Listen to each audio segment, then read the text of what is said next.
YouTube channel भैया इधर से बनाई नहीं खड़ा।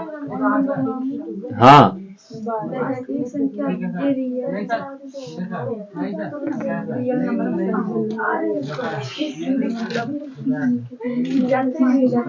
ना लोग रहा है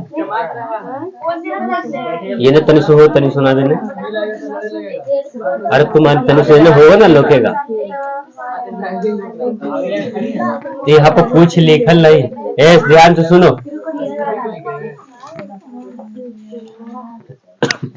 फर्स्ट चैप्टर आपका रियल नंबर है। क्या चीज? Real number. हाँ वास्तविक संख्याएं। ई वाला आपको 9th में मिला था। अब फर्स्ट में यहू मिला था 9th में मिला था कि ना। अब इसके प्रति कुछ और परिभाषा आपको याद करना होगा। जैसे मान लेते हैं कि सबसे पहला परिभाषा की बात कर ले तो प्राकृत संख्या क्या है ना। की संख्या को प्राकृत संख्या कहते हैं। प्राकृत संख्या, उसके बाद पूर्ण संख्या, जिन संख्या क्या जीरो लगा रहा है उसे पूर्ण संख्या कहते हैं। पूर्णांक संख्या, पूर्णांक धनात्मक ऋणात्मक संख्या, ठीक है। और का चीज? भाज्य संख्या, अभाज्य है ना। और सम संख्या, विषम संख्या, परिमेय और एक का चीज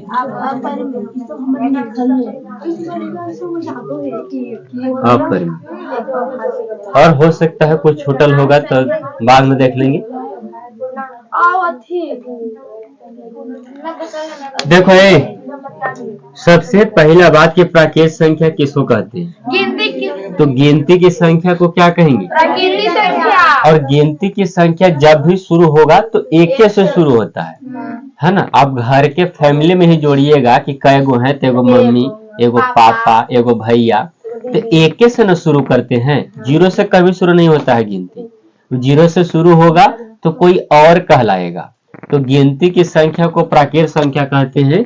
यानी 1 2 3 4 10 है ना। ये हो गया कौन सी? प्राकृत संख्या। और उसके बाद आता है पूर्ण संख्या। यदि प्राकृत संख्या के परिवार में 0 मिला दिया जाए, प्राकृत संख्या के परिवार में क्या मिला दिया जाए तो उसे पूर्ण संख्या कहते हैं।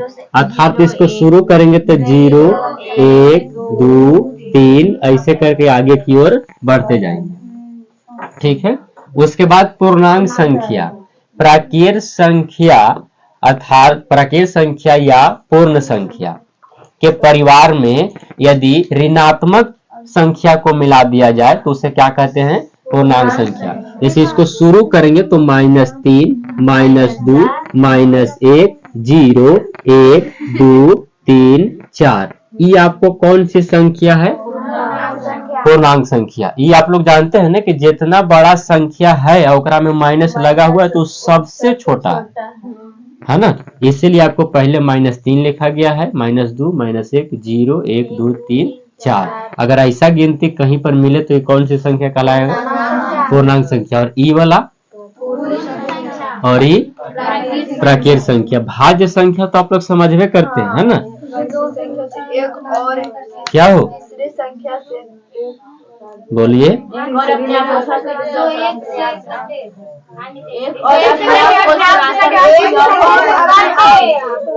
क्या 2 भाज्य संख्या है? हाँ। 2 है। 4 क्या आप कह रहे हैं? हम अभाज्य नहीं पूछ रहे हैं, हम भाज्य पूछ रहे हैं।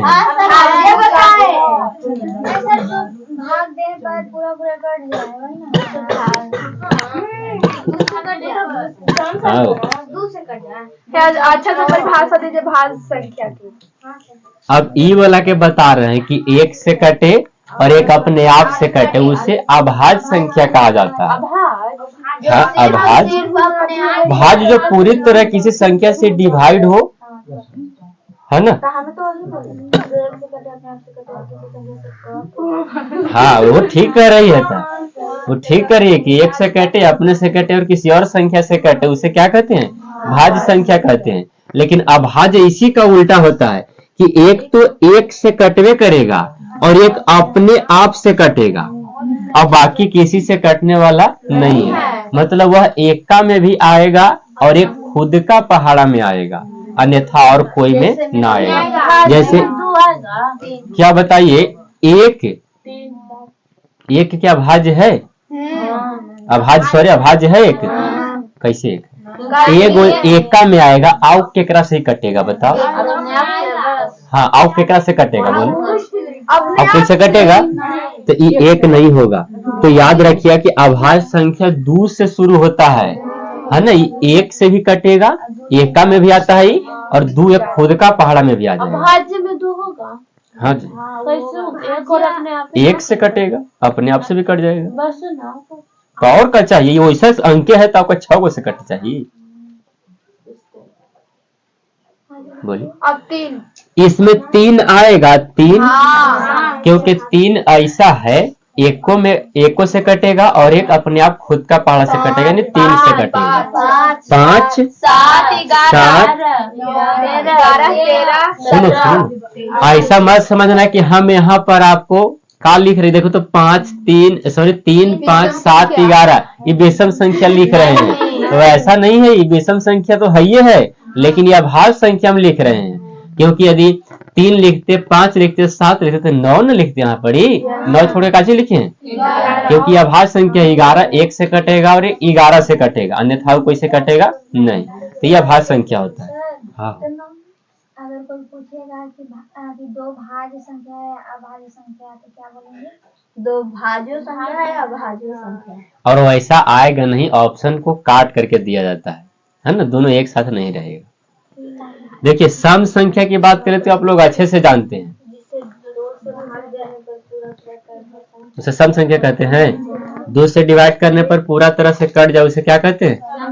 जैसे कौन? 1 होगा? नहीं होगा, 2 होगा और 4 है ना? इस तरह से इसका लेवल आगे बढ़ते चल जाएगा। 2 4 6 8 10 12 14 16 18 20 22 24 26 28 30, इस तरह से इसको आगे बढ़ते जाएंगे। हाँ हो, अरे 30 सम संख्या नहीं है, जिसके अंत में 2 4 6 8 और 0 रहता है।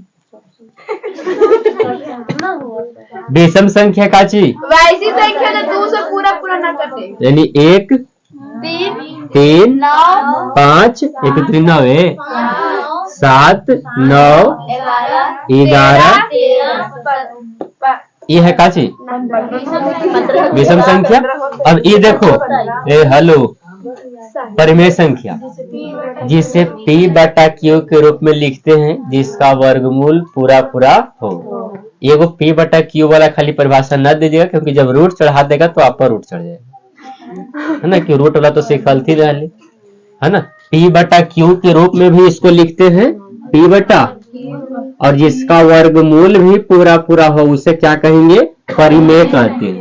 और ठीक इसका अपोजिट कर दीजिए उल्टा, जिसको P बटा Q के रूप में नहीं लिखेंगे और जिसका वर्गमूल पूरा न हो। इसके रिगार्डिंग और हमें पढ़ना है क्या? एक पढ़ना है आपको काची, इसी में मिल जाएगा आपको। एक शांत पढ़ना है और एक क्या पढ़ना है? अशांत पढ़ना है। तो आपको 9th में ये मिला था ना, लेकिन आपको इस वाला जो 10th में सिखाया गया उसके जरिए नहीं मिला था। इसको सूत्र होता है शांत के लिए दोसर कि P बटा 2 के पावर m गुने 5 के पावर। इसका मतलब यह हुआ कि जब हम P तो ऊपर हो गया, P बटा Q तो इसे रहबे करता है। यदि Q का हम अभाज्य गुणनखंड करेंगे तो उस अभाज्य गुणनखंड में 2 और 5 आने चाहिए। अगर 2 और 5 आता है तो शांत कहलाएगा, और इस Q का अभाज्य गुणनखंड करिएगा तो 2 और 5 के अलावा और कोई दूसरा आ जाएगा तो काची हो जाएगा? अशांत हो जाएगा। समझ गए ना आप लोग? बस इतना ही इसमें है। और यूक्लिड विभाजन तो आप लोग पढ़ना ही है दूसर के बाद, यूक्लिड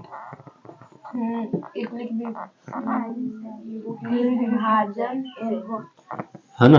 तो अब हम लोग चैप्टर की ओर बढ़ेंगे आगे। जो पहला में आपको यूक्लिड विभाजन से ही निकालना है।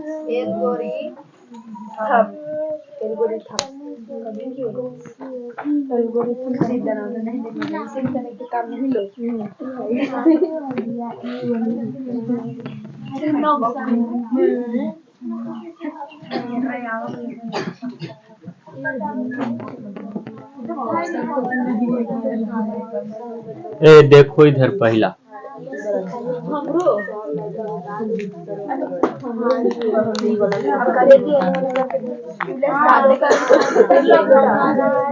लोग रहा है।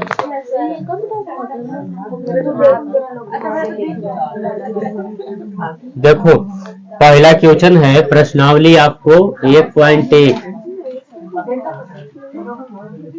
प्रश्नावली 1.1 इसका पहला क्वेश्चन देखिए क्या कहा गया है कि निम्नलिखित संख्याओं का HCF ज्ञात करने के लिए यूक्लिड विभाजन एल्गोरिथम का प्रयोग कीजिए।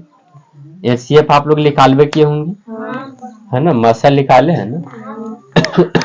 एक तो भाग विधि से भी निकाले थे का, दोनों विधि से, गुणनखंड विधि से भी निकाले थे। और ये काची है यूक्लिड विभाजन एल्गोरिथम है ना।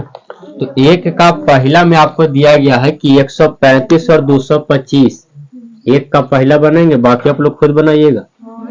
135 और कितना दिया गया है 225 दिया गया है। मासा निकाले आता है ना, बिल्कुल वैसे करिएगा। देखिए 135 है, इस तरह से मसा निकालेंगे इसको। 200 कितना है 25 है, कई बार में लगाएंगे 2 बार में लगाएंगे तो ये 200 और 35 दूनी 70 ज्यादा हो जाएगा। यानी एक बार में लगाएंगे तो 100 कितना 35 घटाइएगा तो ये 0, ये घटाइएगा तो कितना 9 और ये तो कट जाएगा। इसको थोड़ा सा बढ़ा लीजिए और ऊपर वाला को यहाँ उतार दीजिए 135।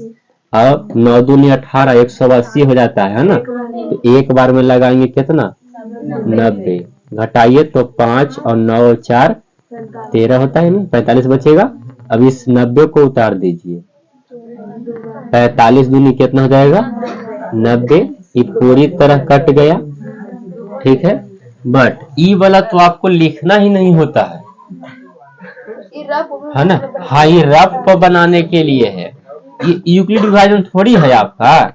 ये तो नॉर्मल जैसे मसा आप लोग बनाते थे वैसे है, यूक्लिड विभाजन ही नहीं हुआ अभी है ना। ये तो केवल हम बताए कि इसके जरिए आपको समझना है यूक्लिड विभाजन। अब यहां से लिखेंगे कि अब यूक्लिड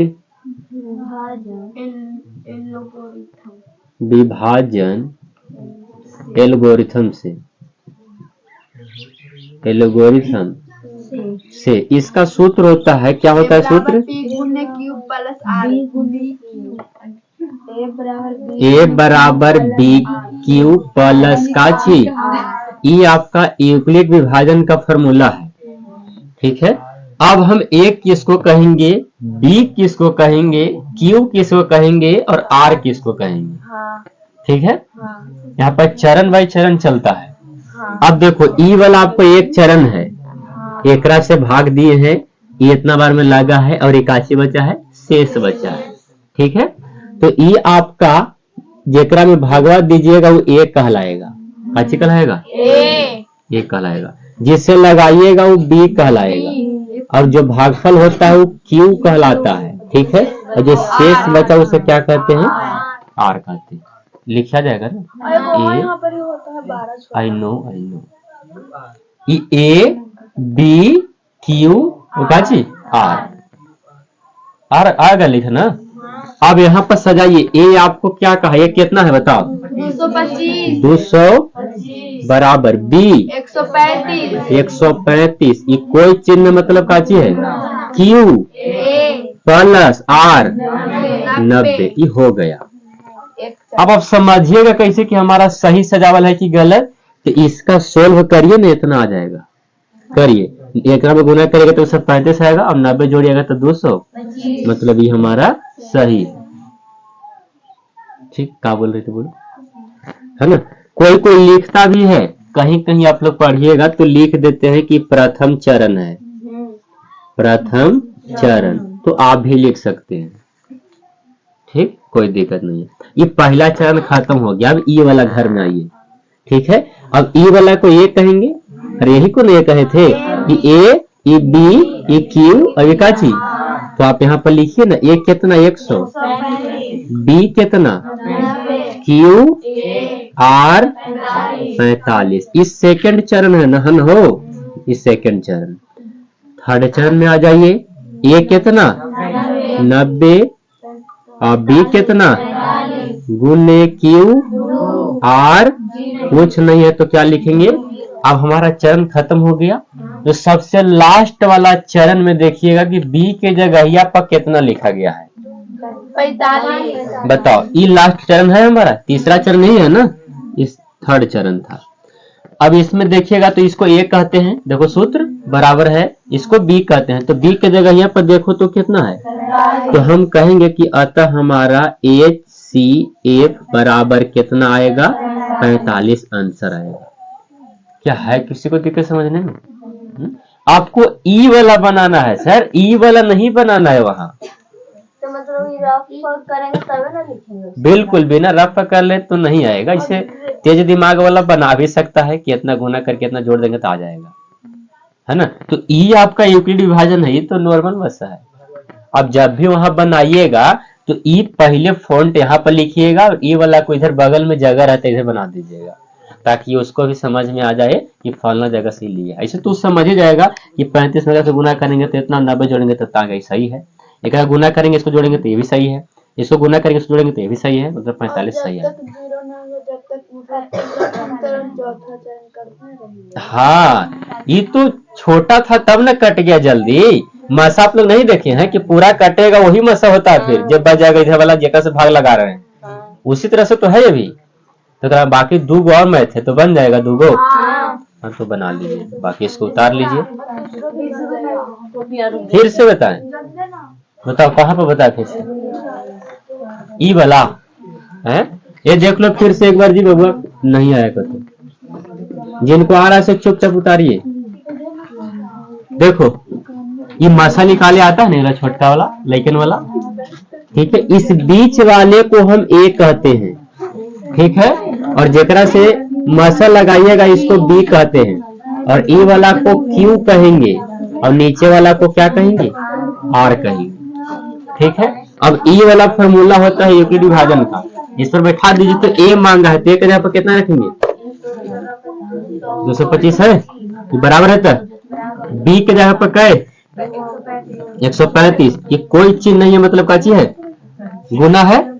और क्यू मांगा है तो क्यू के जगह पर क्या है, 1 जोड़ आर शेषवा को कहते हैं, नीचे बचता है कितना, 90। अब जिस प्रकार से ई वाला में लागू किए थे ए बी क्यू आर, उस प्रकार से ई वाला घर में आ जाइए। अब इसको मिटाइए। अब यहाँ पर ये काटे हो जाएगा ए, और ई वाला काटे हो जाएगा, और ई क्यू और ये काची आर हो जाएगा। तो देखो तो ए के जगह पे 135 नहीं लिखा, बी मांगा है तो बी के जगह पर काची 90 गुने क्यू 1 हो जाएगा, प्लस आर कितना 45। और उसी प्रकार से एक में लागू कर देंगे तो ई वाला ए हो जाएगा, ई बी और ई क्यू और ई का जी आर, ऐसे सजाएगा।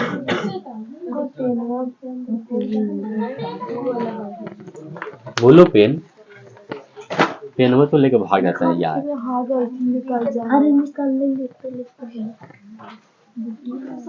चलो देखो इधर, ए नीतीश हाला मत करो। कहता है कि दर्शाइए कि कोई भी धनात्मक विषम पूर्णांक 6 की +1 या 6 की +3 या 6 की +5 के रूप का होता है, जहाँ Q कोई क्या है, पूर्णांक है। ये दूसरा है, कौन ना हो बूतेगा यार। हाँ देखो मान लेंगे कि माना कि कुछ माना कि एक कोई धनात्मक Q है तो Q मान लेंगे। माना कि Q कोई धनात्मक विषम है, विषम पूर्णांक है जहां b बराबर 6। जहाँ बी बराबर का चीज। देखो अगर ऐसा मैथ आपको मिले ना और जितना क्यू के साथ लगल रहेगा ना उतना बी बराबर ले लीजिएगा, क्योंकि ठीक नीचे आपको ऐसा मैथ है 4 और 5, 4 और का चीज करीब ऐसने है, लेकिन ऐसे नहीं कर सकते, थोड़ा सा डिफरेंट है लेकिन लगभग ऐसने रहता है। इतना मान लिए कोई दिक्कत नहीं हो। माना कि क्यू कोई धनात्मक विषम पूर्णांक है जहां बी बराबर का चीज 6 और आर बराबर मान लेना 0 1 2 3 ऐसे डॉट डॉट करके आगे की, मतलब आर शेषफल होता है, ये 0 1 2 3 डॉट डॉट डॉट ऐसे आगे मान लेंगे। अब लिखेंगे यहाँ पर का चीज यूक्लिड विभाजन से, है ना, यूक्लिड विभाजन एल्गोरिथम से सूत्र हमारा क्या कहता है कि a बराबर बी क्यू प्लस आर, ठीक है, a बराबर बी क्यू प्लस। अब b देखिए तो हम लिए हैं कितना, q है तो q रहने देंगे, प्लस r एक बार 0 पहले रखिए, तो अब बताइए कितना हो गया, 6 क्यों हो गया, ठीक है। पुनः इसी प्रकार से करेंगे तो यही सूत्र बैठाएंगे तो b की जगह पर क्या लिखेंगे 6 और q है तो r की जगह पर कर लेंगे 1, यहाँ पर लिख दिया कि r बराबर क्या लेने पर 1 लेने पर। पुनः इसी प्रकार से बात करेंगे तो 6q प्लस अगर में कितना होगा 2 होगा, पुनः इसी प्रकार से बात करेंगे तो 6q प्लस कितना हो, फिर इसी प्रकार से करेंगे तो 6q प्लस के 4 हो जाएगा, 5 तक दिया है, 5 तक दिले है ना। इसी प्रकार से करेंगे तो 6q प्लस के 5, ये आ गया है। जितना तक दे रहता है उतना तक बढ़ाते, क्योंकि 6q प्लस 5 तक आपको दे रहे हैं उसमें, है ना, दिया हुआ, इसीलिए हम r के जगह पर 0 1 2 3 डॉट डॉट डॉट ले लें ताकि जितना की आवश्यकता हो हम उतना तक लेकर के जा सकते हैं इसको, ठीक। अब हमें जो दर्शाना है कि विषम धनात्मक मांगा है कौन सी, तो ई वाला देखिएगा, क्या ई जो आया आपको कि विषम संख्या ही है, 6 तो पहला बात की सम है ना, तो इसको सम रखिए, ठीक है। लेकिन ई देखिएगा ये 6 है और ई 1 है, तो 6 1 क्या हो जाएगा, ये आ जाएगा विषम संख्या, तो एक तो हमें ई चाहिए, ई तो सम संख्या, ये हमको नहीं चाहिए, और ई वाला एगो चाहिए, यह विषम है, ये नहीं चाहिए और ई वाला चाहिए, ठीक है। तो अंत में लिखेंगे यहां पर कि अतः 6q प्लस 1 6q प्लस 3 या 6q प्लस 5 क्या कहा गया है, एक धनात्मक पूर्णांक, एक धनात्मक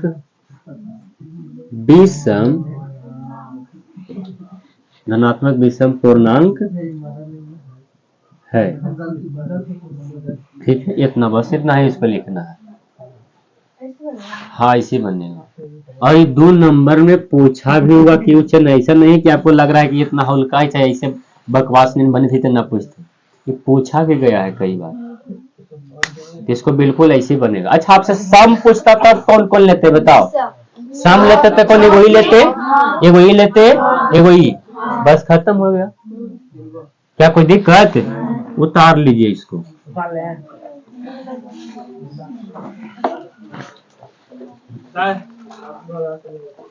आपके घर, हाँ हो देखो उसमें देने था क्वेश्चन था कि दर्शाइए कि कोई धनात्मक विषम पूर्णांक 6q प्लस 1 या 6q प्लस 3 या 6q प्लस 5 के रूप का होता है जहाँ q कोई पूर्णांक है। तो माना कि q कोई धनात्मक विषम पूर्णांक है, अब जहाँ b बराबर क्या मान लिए, एकरा में q के साथ जितना लगा रहेगा उतना ही b बराबर मानेंगे, तो q के साथ क्या लगल है 6 लगल है, तो इसलिए 6 माने हैं, ठीक है। और r बराबर 0 1 2 3 ऐसे डॉट डॉट करके आगे की ओर लेके चल जाएंगे। अब यूक्लिड विभाजन एल्गोरिथम का प्रयोग करेंगे तो a बराबर बी क्यू प्लस आर होता है, ठीक है। ये b मांगा है तो b के जगह पर काची माने हैं हम 6 रख दिए, q है तो q, प्लस है तो प्लस r, पहले काची लेंगे 0 लेंगे, तो एक में 0 जोड़ेगा तो कोई फर्क होने वाला है, खाली 6 के बचेगा। पुनः उसी प्रकार से करेंगे तो बी के जगह पर 6, क्यू है तो क्यू, प्लस है तो प्लस, आर के जगह पर अभी क्या लेंगे, 1 ले लिए, अभी 2 ले लेंगे, अभी 3, अभी 4, अभी क्या 5, इसलिए 5 तक इसलिए लिए हैं क्योंकि क्वेश्चन में हमें 5 तक कहा गया था और विषम मांगा है, तो ये सम है, ये विषम है, ये सम है, ये विषम है, ये सम है, काचे तो लिखेंगे अंत में यह था 6 के +1 6 के +3 या 6 के +5 एक धनात्मक विषम पूर्णांक है या होता है, बस इतना ही होता है।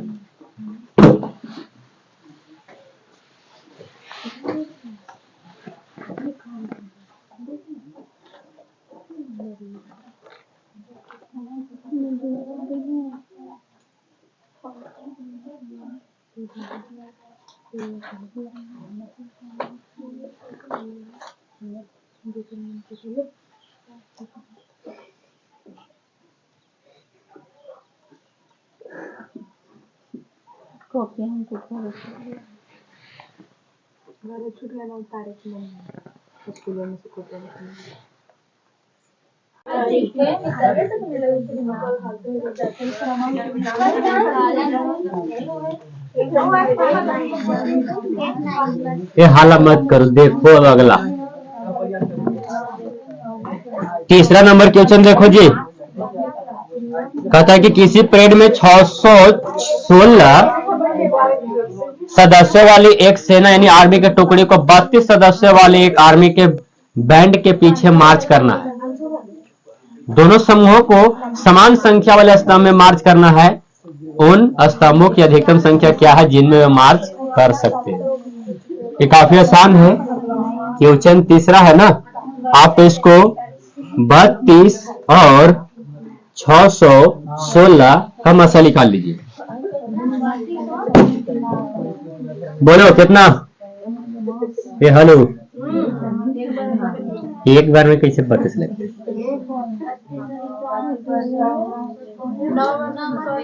9 बार में, 10 बार में 320 होवे कहते हैं, 11 बार में, 12 बार में, 13, 14, 15 लगाओ ना, क्या बार में लगेगा, 32 दहिया 300, 32 में यदि हम 16 से कर ले तो 6 दूनी 12 और 6 18 1 19 और 32 यानी 2 1 4 1 5 512। जरा 17 बार में करके देखना, 17 बार में तो ज्यादा हो जाने दीजिए, एकदम पक्का ज्यादा हो जाएगा। 16 बार में लगा लेंगे कितना, 512, यहाँ पर 4 बचेगा, यहाँ 0 बचेगा, यहाँ 1 बचेगा, 540 है। अरे तो वही लगाओ ना, 17 बार में कितना, 500 आओ लगती तो फिर लगती थी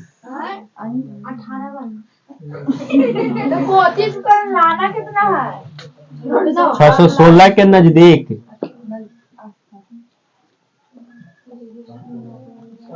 बस कितना हो,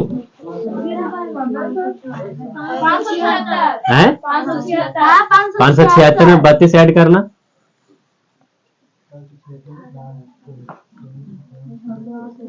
608 तो यही नहीं लगेगा जी। 19 बार में लगाओ 608, ये बचेगा कितना 8, और ये कितना बचेगा, कट जाएगा जी, और ये बचेगा 32, तो बताओ 8 चौको 32 कट गया ना, मासा हमारा कितना आया, यूक्लिड वजह से सजा लीजिएगा। अब यूक्लिड विभाजन एल्गोरिथम से है ना, ए बराबर का चीज बी क्यू प्लस आर, ए हमारा 616 हो जाएगा, बी हमारा 32 हो जाएगा, 19 हो जाएगा, आर हमारा कितना आएगा, पुनः 32 हो जाएगा, 8 गुने 4 प्लस कितना, बी के जगह पर कितना है तो HCF यानी 8 आया, तो हम 8 पंक्ति में खड़ा कर सकते हैं, 8 मार्च में इसको, ये आंसर हो गया। तो मतलब वो जो मतलब 32 लगा मतलब ना का 5 मतलब 5 बार में लगाते 32 के इसमें नहीं लगाते। कहाँ 5 बार में लगाते? 608 और 19 बार में लगाया मतलब 32 का में कोई ऐसा अंक ना था जो नजदीक नहीं आ रहा था।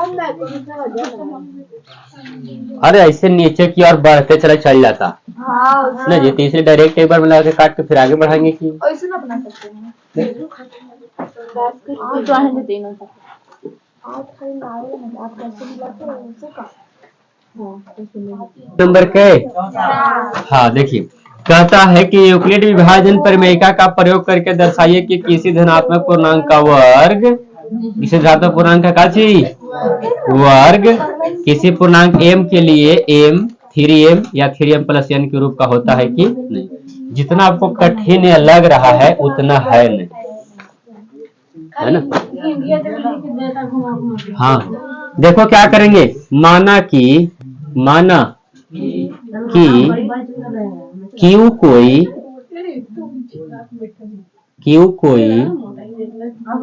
धनात्मक पूर्णांक है। Q कोई धनात्मक क्या है, पूर्णांक है, ठीक है।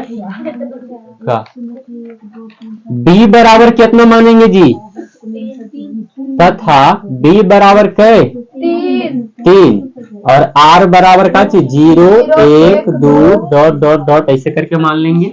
क्या कोई दिक्कत यहाँ तक किसी को भी है प्रॉब्लम? फोन ना तबियत तो देख रहे हैं, बना लगेगा ना। देखो इसलिए यूक्लिड विभाजन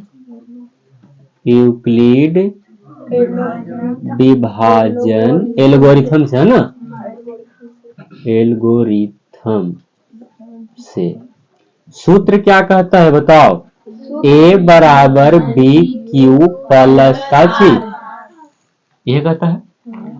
अब कुछ मत करिए, B कितना हो 3, Q तो Q धनात्मक पूर्णांक माने है कि ना।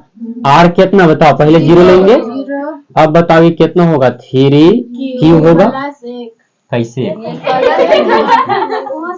अभी 3Q केवल होगा बट जैसे क्वेश्चन को थोड़ा सा ध्यान से देखिएगा तो इसमें कहा क्या गया है कि धनात्मक पूर्णांक का वर्ग, इसीलिए हम अपनी जोड़ दे रहे थे ग्राफ, धनात्मक पूर्णांक का काची वर्ग। तो वर्ग मतलब समझते हैं ना, इसको का करने पर इधर लिखिएगा कि वर्ग करने पर, ठीक है। तो ये कितना होगा बताओ 9Q स्क्वायर होगा, है जी। अब आप क्या करिए कि 3 को कोमा कर लीजिए, तो यहाँ पर कितना बचेगा 3Q स्क्वायर बचेगा कि नहीं बचेगा। अब ये 3 ज्यों के त्यों और गुना इतना बराबर आप m मान लीजिए, क्या मान लीजिए, तो ये कितना हो गया, इधर लिख दीजिएगा कि 3Q स्क्वायर बराबर m माना। क्या यहाँ तो कोई दिक्कत किसी को भी है दिक्कत नहीं। पुनः सूत्र फिर यही लगाएंगे, A बराबर BQ प्लस का ची B के जगह पर कहे Q जो कहते हो R अबरी कह लेंगे, यहाँ पर लिख दिया कि R बराबर कह लेने पर 1 लेने पर। अब फिर से इसका वर्ग कहा गया तो इसका भी क्या करेंगे हम लोग, वर्ग करेंगे, यानी 3Q प्लस 1 के क्या करेंगे, इधर का कर दूं कह दूं कि वर्ग करने, ये वर्ग हम अपने मन से कर रहे हैं, क्वेश्चन में दिया हुआ था। निचल का क्वेश्चन में देखिएगा तो घन देले है, देखो ध्यान से, छठा क्वेश्चन ये हो कि पांचवा है, ओकरा में घन देले है। ये देखो ध्यान से कि A प्लस B के सूत्र काची हो जाएगा बताओ, ये 3Q के काची whole square plus 2A 3Q गुने B प्लस B स्क्वायर मतलब 1 के होल स्क्वायर, है ना। 3 के स्क्वायर करिएगा तो 9Q स्क्वायर प्लस इसको गुना करो 6Q और 1। अब एक काम यहाँ से कर लीजिए, 3 कोमा निकालिए, 3 क्या करेंगे कोमा, तो यहाँ पर क्या बचेगा 3Q स्क्वायर बचेगा, ये जोड़ है तो 3 दूनी 2Q बचेगा, है ना, और ये प्लस 1 बाहर रहने दीजिए, ठीक। अब ये थ्री जो के अब इतना बराबर हम काची मान लेंगे एम, तो यहाँ पर काची हो जाएगा 3 गुने एम प्लस 1 यानी 3m प्लस कै 1। एकरो में लिख देना इधर कि 3q स्क्वायर प्लस 2q बराबर काची माने हैं m माने। अब हमको यही तो लाना था, व्हाट हमको यही लाना था ना, एगो 3m या 3m प्लस 1। ठीक, अब जो किताब में आपको दिया गया है सेम टू सेम वही लिख देंगे कि अतः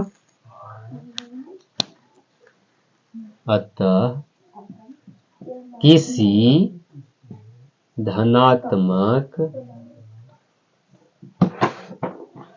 पूर्णांक का वर्ग 3m या 3m प्लस 1 के रूप का होता है। क्या किसी को भी दिक्कत है समझने में? है न कहे कि देखने में बड़ा है लेकिन बड़ा आसान है। कौन बोला हो? देखो इसने मैथ आप लोग के हम 3 थे हो, 1 कि 2 3 बताए थे, 3 ऐसे था 2, हाँ 2 बताए थे इसने सेम टू सेम, लेकिन वो कौन था सम पूर्णांक विषम पूर्णांक वाला, विषम वाला था। 20वें वाला तो है वैसे टाइप के। मान लेंगे कि माना कि पहले क्वेश्चन तुम लोग समझते न है और उसके बाद सवाल करेंगे। देखो क्या कहा गया है कि यूक्लिड विभाजन प्रमेय का प्रयोग करना है, ठीक है, और किसी धनात्मक पूर्णांक का वर्ग, कोई भी धनात्मक पूर्णांक हो इसका वर्ग क्या m के लिए 3m या 3m प्लस 1 के रूप का होता है, यही कहा गया है, किसी के लिए कहा गया है।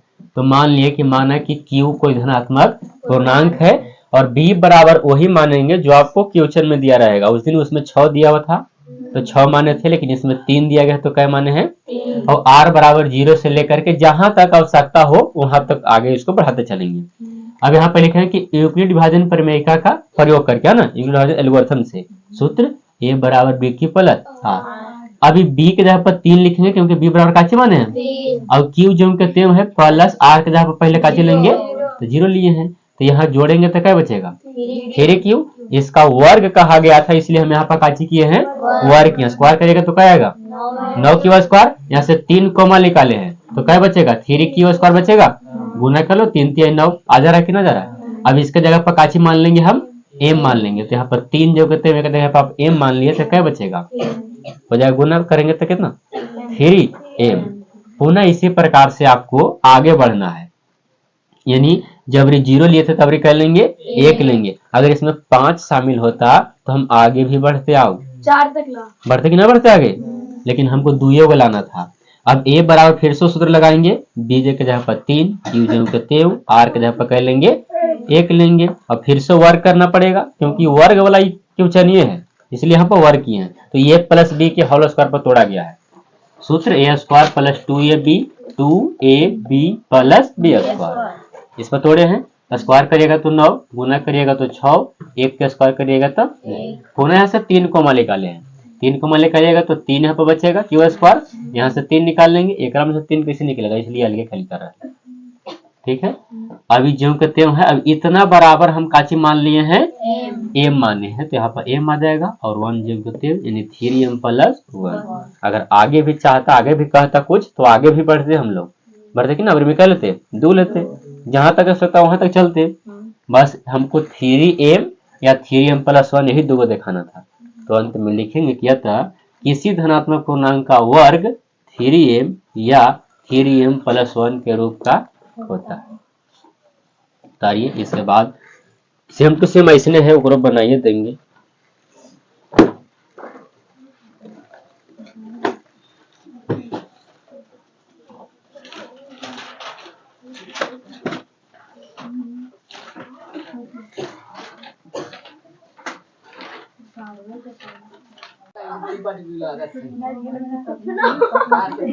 कोई नहीं, देखो इधर प्रश्नावली 1.1 का सबसे लास्ट क्वेश्चन इस चैप्टर का है 5वां। यूक्लिड विभाजन प्रमेयिका का प्रयोग करके दर्शाइए कि किसी धनात्मक पूर्णांक का घन 9m प्लस 1 या 9m प्लस 8 का होता है, मतलब सेम टू सेम आपको 4 वाला ही है। क्या मानेंगे बताओ? माना कि Q कोई धनात्मक पूर्णांक है ना, Q कोई धनात्मक पूर्णांक है जहां B बराबर कै 9, R बराबर कै 0, 1, 2 डॉट डॉट। कोई बात ना, 2 तक लेंगे तभी 8 आ जाएगा। हाँ 8 तक हल करेंगे, इसलिए कौची से हलो यूक्लिड विभाजन एल्गोरिथम से। सूत्र बोलिए क्या होता है? हाँ, बी के अध्यापक है क्यू ज्यों के, आर के अध्यापक है 0, तो कौन हो जाएगा 9 होगा। लेकिन उसमें वर्ग कहा था, इसमें घन कहा है, तो घन के मतलब क्यू होता है, तो इसका क्या कर देंगे हम लोग? क्यू कर देंगे। इधर क्या लिख देंगे हम लोग? घन करने पर। क्या करने पर? कम है, चांद के वो पर है, हैं? मैंने समझाई थी तो अपनी को देख रही है। इस सज्जन को दिक्कत क्या है भाई?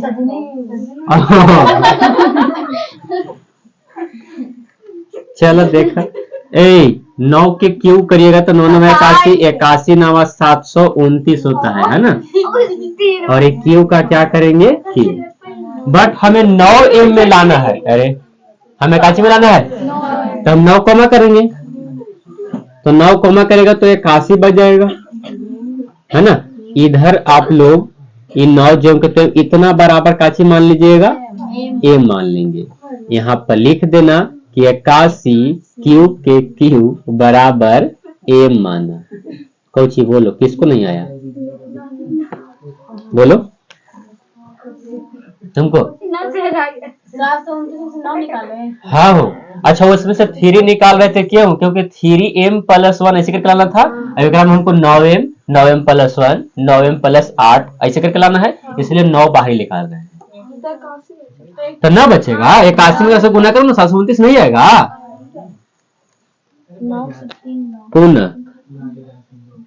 पुनः ए बराबर बी क्यू प्लस काची, बी के अध्यापक है क्यू जो कहते हो, आर के अध्यापक क्या लेंगे, इधर लिख देना कि आर बराबर क्या लेने पर 1 लेने पर।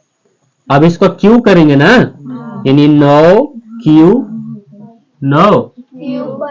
प्लस 1 के क्या करेंगे? स्क्वायर करेंगे, इधर घन करने पर, है ना। अभी a प्लस बी के काची आ गया, होल क्यू आ गया, तो a प्लस बी के होल क्यू काची होता है? a के क्यू प्लस 3a स्क्वायर, यानी 9 के क्यू प्लस b के यहाँ पे क्या लिखेंगे? 1 प्लस 3a, एक यहाँ पे क्या 9 क्यू और गुने b स्क्वायर, मतलब कौन सी 1 के स्क्वायर प्लस b क्यू, यानी 1 के काची। अरे समझ में आया? ना आया हो।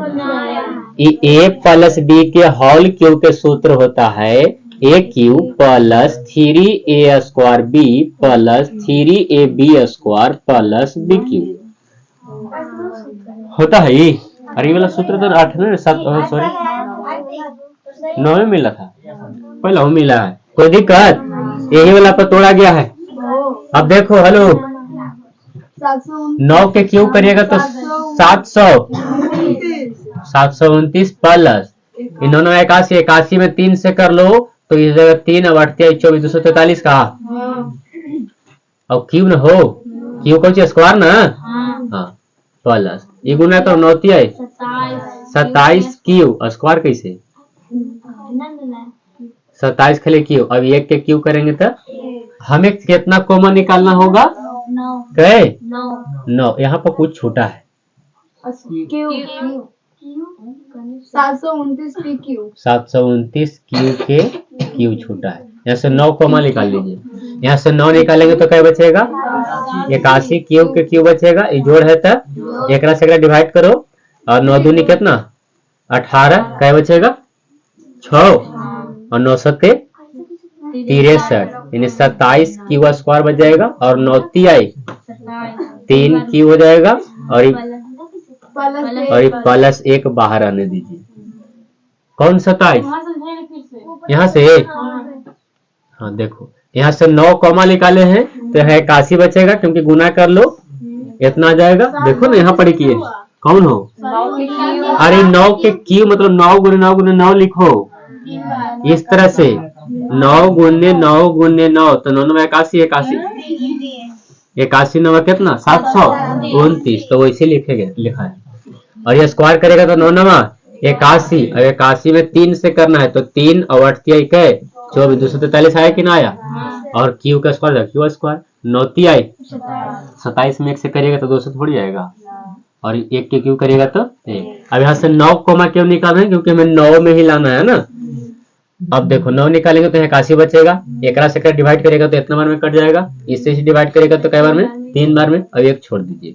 अभी इतना बराबर हम काची मानेंगे बताओ कोची तो 9m प्लस क्या हो जाएगा 1। आप इतना लिख लीजिएगा इधर ना है 81 क्यू के Q 27 Q square plus 3 Q बराबर m। ठीक है इतना हाँ आ गया। पुनः अभी चलेंगे तो क्या हो जाएगा a बराबर b क्यू प्लस कै r b के जगह पर कै क्यू जो कहते हो r के जगह पर 1 ले लिए अब क्या लेंगे 2 ले लेंगे इधर r बराबर कै लेने पर 2 लेने पर। ठीक है अब हमको क्यू करना है ना इसको तो 9 के प्लस 2 इसका क्या करेंगे यही वाला फॉर्मूला फिर से यूज करिएगा 1 के क्यू मतलब 9 क्यू के क्यू प्लस 3 ए स्क्वायर मतलब 9 क्यू के गुने बी 2 प्लस 3 ए 9 क्यू बी स्क्वायर होता है यानी 2 के प्लस बी क्यू 2 के क्यू। ठीक गुना करिएगा तो कितना आएगा 729 क्यू के और 9 9 81 है ना। अब 81 में कर लो 6 से 462 का न 62 की से 8 6 48 486 आएगा 400 कितना आएगा 486 क्यू के का स्क्वायर ना। हाँ यहाँ तक हो गया हमारा। इसको गुना करो 2 दूनी 4 तिहाई 12 बरनमा 78 से 108 क्यू खाली बच जाएगा और प्लस 2 के क्यू करिएगा तो 8। हाँ बोला।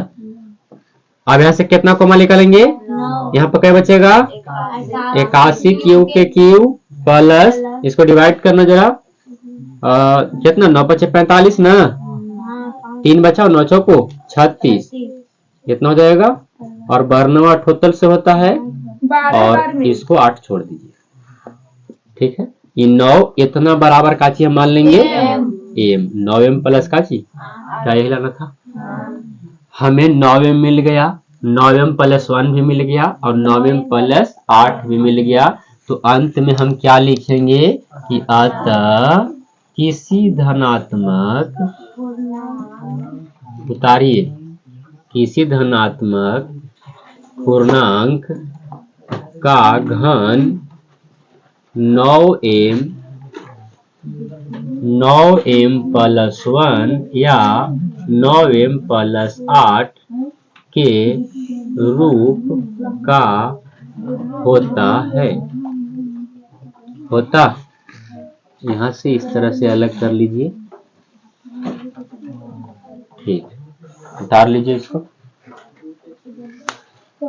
2 पेज के है 2 पेज के कहाँ वो 2 पेज कल थी तू 1 पन्ना कहला तो दोसर थोड़ी होले।